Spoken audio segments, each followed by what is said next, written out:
मौर्य काल में प्रशासनिक सुविधा को दृष्टिगत रखते हुए संपूर्ण साम्राज्य को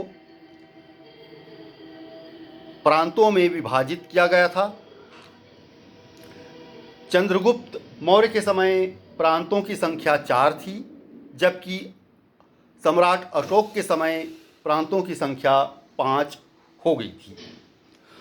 और ऐसा प्रशासनिक सुविधा के लिए स्थानीय प्रशासन व नगरीय प्रशासन में साम्राज्य को बांटा गया था। हर प्रांत का अपना एक प्रांतपति होता था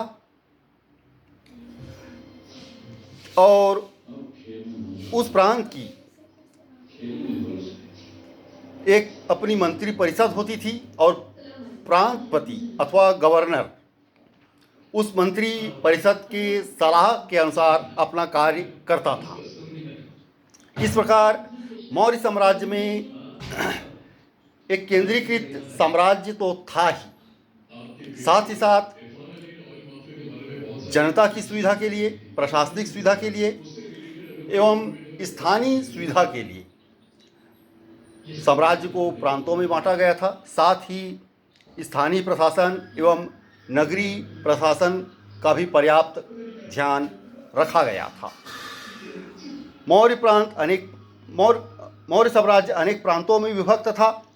प्रारंभ में चंद्रगुप्त मौर्य ने प्रशासन की सुविधा की दृष्टि से संपूर्ण साम्राज्य को 4 प्रांतों में विभाजित किया था, जबकि अशोक के काल में प्रांतों की संख्या बढ़कर 5 हो गई थी और यह 5वां प्रांत था कलिंग। जो 5 प्रांत थे उन्हें मुख्य रूप से निम्न भागों में बांटा गया था। जैसे उत्तरापथ, इसकी राजधानी तक्षशिला थी। प्राची अथवा प्राच्य, इसकी राजधानी पाटलिपुत्र थी। अवंती की राजधानी उज्जयिनी थी। दक्षिणापथ की राजधानी स्वर्णगिरी तथा 5वां प्रांत कलिंग और इसकी राजधानी तोसली थी। प्रांतपति अथवा गवर्नर के रूप में अधिकतर राजवंशी कुमारों की नियुक्ति की जाती थी। अशोक के अभिलेख के अनुसार प्रांतों का शासन राजवंशी कुमार या आर्यपुत्र नामक पदाधिकारियों द्वारा होता था और ये कुमार या आर्यपुत्र राजवंश की ही किसी संतान को बनाया जाता था। अशोक चूंकि एक राजकुमार था, वह बिंदुसार का पुत्र था, अतः सिंहासनारूढ़ होने से पूर्व उत्तरापथ एवं अवंती का प्रांतपति अथवा गवर्नर या फिर यूं कहें कुमार रह चुका था। कुमारा मात्र की सहायता हेतु प्रत्येक प्रांत में महामात्र नामक अधिकारी होते थे और केंद्रीय प्रशासन की भांति ही प्रांत में भी मंत्री परिषद होती थी, जिसकी सलाह के अनुसार कुमारा मात्र अथवा प्रांतपति अपना कार्य करते थे, शासन प्रशासन का कार्य चलाते थे। मौर्य काल में प्रांतों को चक्र कहा जाता था। प्रांत को मंडलों में विभाजित किया गया था। मंडल का प्रमुख अधिकारी प्रदेष्टा या प्रादेशिक होता था। मंडल जिलों में विभाजित थे, जिन्हें विषय या आहार कहा जाता था। आहार का प्रमुख अधिकारी विषयपति या स्थानिक कहलाता था। ग्राम समूहों के अंतर्गत विभिन्न कोटियाँ थीं। जैसे स्थानीय, इसमें 800 ग्राम होते थे। द्रोणमुख, इसमें 400 ग्राम होते थे। खरवाटिक, इसमें 200 ग्राम होते थे। संग्रहण, और इसमें 10 ग्राम होते थे, इत्यादि। इस प्रकार ग्राम समूहों को अलग अलग समूहों में बांटा गया था। ग्राम प्रशासन की सबसे छोटी इकाई होती थी और इसका प्रधान ग्रामणी होता था। गोप का कार्य गांवों में भूमि एवं मकान का पंजीकरण, हदबंदी, कर की छूट व जनगणना करना भी होता था। मेगस्थनीज के अनुसार पाटलिपुत्र नगर का प्रशासन 30 सदस्यों का एक मंडल करता था, जो 6 समितियों में विभक्त था। प्रत्येक समिति में 5 सदस्य होते थे। इन समिति के कार्यों का विवरण निम्न प्रकार से है। जैसे पहली समिति का कार्य उद्योग शिल्पों का निरीक्षण, दूसरी समिति का कार्य विदेशियों की देखरेख, तीसरी समिति का कार्य जन्म मरण का लेखा जोखा रखना, चौथी समिति का कार्य व्यापार अथवा वाणिज्य, पांचवी समिति का कार्य निर्मित वस्तुओं के विक्रय का निरीक्षण करना, छठी समिति का कार्य बिक्री कर वसूल करना था। यूनानी स्रोतों से 3 प्रकार के अधिकारियों के विषय में भी जानकारी मिलती है। एस्ट्रोनोमोई यह नगर का प्रमुख होता था। यूनानी स्रोतों ने इसे अपने ढंग से इनका नाम दिया है। जैसे और एग्रोनोमोई यह जिले का अधिकारी होता था एवं मार्ग निर्माण का अधिकारी एवं सैनिक अधिकारी भी होते थे उस काल में। जो यूनानी विदेशी यात्री आए थे उनके विवरण के अनुसार ये अधिकारी हुआ करते थे, जैसे एस्ट्रोनोमोई, एग्रोनोमोई और मार्ग निर्माण अधिकारी एवं सैनिक अधिकारी। मौर्यकालीन न्याय प्रशासन में राजा अथवा सम्राट न्यायपालिका का प्रमुख होता था। अर्थशास्त्र में धर्मस्थी एवं कंटक शोधन न्यायालय की चर्चा मिलती है।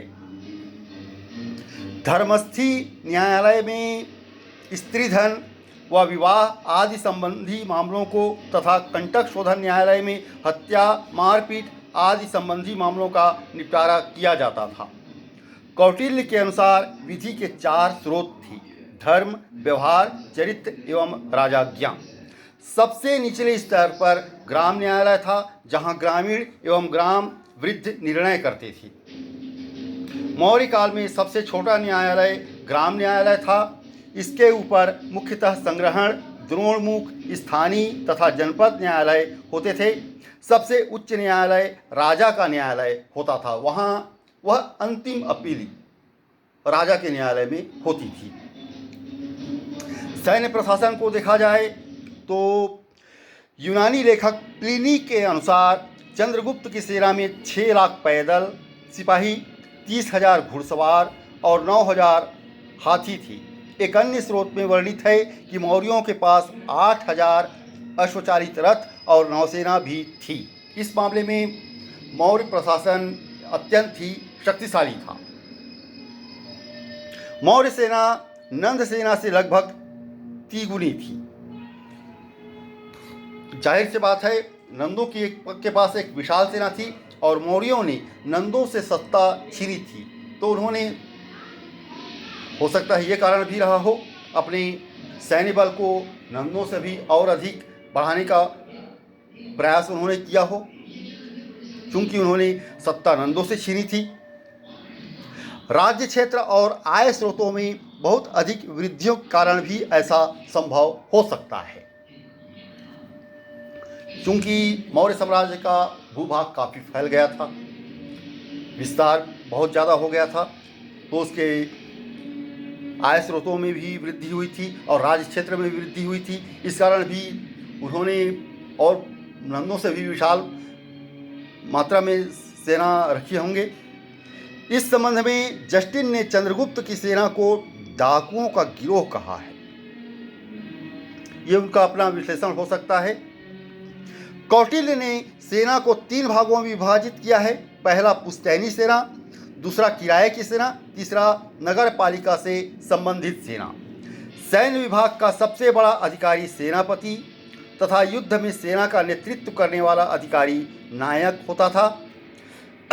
मेगस्थनीज के अनुसार सैनिक प्रशासन के लिए 30 अधिकारियों की एक परिषद थी, जो 5 सदस्यों की 6 समितियों में विभक्त थी। ऐसा ज्ञात होता है कि पैदल, घुड़सवार, हाथी, रथ, नाव और सवारी सेना के संचालन का उत्तरदायित्व 6 समितियों पर होता था। इसमें से प्रथम समिति जल सेना की व्यवस्था करती थी, द्वितीय समिति यातायात एवं रसद की व्यवस्था करती थी, तृतीय समिति पैदल सैनिकों की देखरेख करती थी, चतुर्थ समिति अश्वारोही सेना की देखरेख करती थी, पंचम समिति गज सेना की देखरेख, छठी समिति रथ सेना की देखरेख करती थी। इसी प्रकार मौर्यों की गुप्तचर व्यवस्था भी बहुत ही सुदृढ़ थी। मौर्यकालीन प्रशासन तथा न्याय व्यवस्था को सुचारू रूप से संचालित करने के लिए राज्य में पुलिस और गुप्तचर व्यवस्था की स्थापना की गई थी। गुप्तचरों को गुप्त पुरुष अथवा गूढ़ पुरुष तथा इसके प्रधान अधिकारी को महामात्याप सर्प कहा गया है। अर्थशास्त्र में दो प्रकार के गुप्तचरों का विवरण है। पहला संस्था, दूसरा संचरा। संस्था संगठित होकर कार्य करती थी, जबकि संचरा घुमक्कड़ होती थी। पुरुष गुप्तचर को शांति, तीक्ष्णा एवं शरद कहा जाता था, जबकि स्त्री गुप्तचर को वृषाली, भिक्षुकी एवं परिव्राजक कहा जाता था। गुप्तचरों के अतिरिक्त पुलिस की भी नियुक्ति की जाती थी। इन्हें रक्षिण कहा जाता था।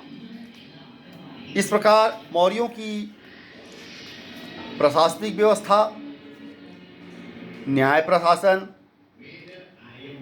गुप्तचर व्यवस्था, सैन्य प्रशासन और प्रशासनिक व्यवस्था में प्रांतीय एवं नगरीय प्रशासन सभी प्रकार से सुदृढ़ता थी और सभी पक्षों का पर्याप्त ध्यान रखा गया था ताकि एक विशाल साम्राज्य का संचालन किया जा सके।